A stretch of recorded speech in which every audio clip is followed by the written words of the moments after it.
আচ্ছা, যে গানটা আজকে গাইবো বলে ভেবেছি, মানে বলতে পারো এক প্রকার আমার দুঃসাহস নিয়েই। আর গানটা তোমরা আশা করি সবাই শুনেছো, তো বেশি কথা বলবো না।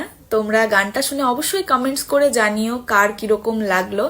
আর অবশ্যই কমেন্টস করো গানটা কার। আমি আগেই বলছি না গানটা কে গেয়েছেন বা গানটা কে লিখেছেন, যদি জেনে থাকো আর কি, অবশ্যই কমেন্টস করে জানিও।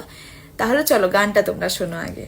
अगर मैं रुक गई अभी तो जान पाऊंगी कभी, यही कहोगी तुम सदा कि दिल अभी नहीं भरा, जो खत्म हो किसी जगह, ये ऐसा सिलसिला नहीं, अभी नहीं, अभी नहीं, नहीं नहीं नहीं